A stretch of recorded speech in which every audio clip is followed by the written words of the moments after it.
Christianity's copycats, the rise of reformers, restorers, and new religions. Imagine opening your front door and hearing, good morning.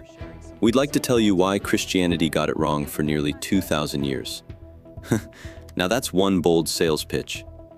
Throughout history, countless religious movements have claimed the Christian church lost its way, and that God chose a brand new messenger to set everyone straight. But here's the million-dollar question. Did Jesus really allow his church to disappear for centuries? Or have these movements simply rewritten history? Grab your Bible, grab a cup of coffee, and let's follow the evidence. Before we meet the reformers, let's meet the original. Historic Christianity began with Jesus Christ and his apostles nearly 2,000 years ago. Today, Roman Catholics, Eastern Orthodox, and Protestants disagree on many secondary issues, but they all agree on the essentials. Jesus is the Son of God. He died on the cross for our sins. He rose from the dead, and salvation comes through him. Think of them as siblings. They may argue over family recipes, but they all recognize the same parents. Now enters what we might call the Restoration Club. Their message is surprisingly familiar. The church became corrupt. The truth disappeared. God chose me to restore it. Meet Joseph Smith, founder of the Church of Jesus Christ of Latter-day Saints. Charles Taze Russell, who laid the foundation for Jehovah's Witnesses. Felix Manalo, founder of Iglesia Ni Cristo. Mary Baker Eddy, founder of Christian Science. Different founders, different countries, different centuries. Remarkably similar opening lines. Apparently, history loves a reboot. These movements generally teach that the original church fell into apostasy and that God restored true Christianity through a modern prophet or founder. From the perspective of historic Christianity, that raises an important question. If Jesus promised, "I will build my church and the gates of Hades shall not prevail against it," did that church really vanish for hundreds or even thousands of years? Now let's look at another category. These are religions that were influenced by Christianity but became entirely new faiths. The largest is Islam. Founded by Muhammad in the 7th century in Arabia, Islam today has nearly 2 billion followers worldwide. Islam honors Jesus, known as Isa, as the Messiah, born of a virgin and a great prophet who performed miracles. But Islam rejects Jesus as the Son of God, rejects the Trinity, and rejects his crucifixion and resurrection as understood by Christianity.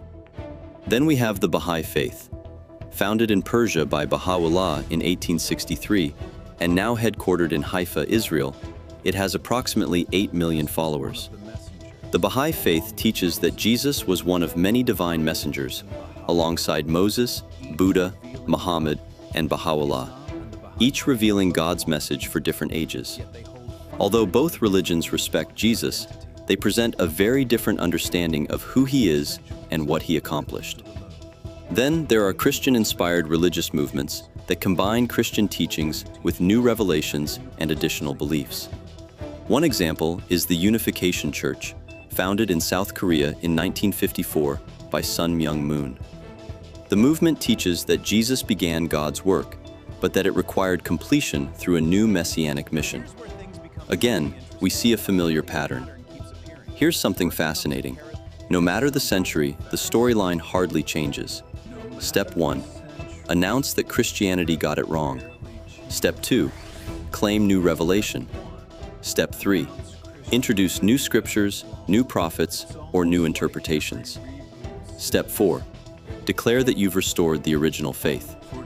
It's almost as if every generation produces another sequel called The True Christianity. This time, we really mean it. Hollywood couldn't write a better franchise. But what did Jesus actually say? Jesus declared, "I will build my church." He didn't say, "I'll lose it for 1800 years and then start over." The Apostle Paul warned that false teachers would come. Peter warned that destructive heresies would arise. John encouraged believers to test every spirit. Notice something important. The apostles warned that false teachings would enter the church. They never predicted that Christ's church itself would disappear from the earth. That's a significant difference. So how should we respond? Don't believe something simply because it's ancient. Don't believe something simply because it's new. Don't believe it because a charismatic leader says so. Don't even believe it because I say so. Open your Bible, study the scriptures.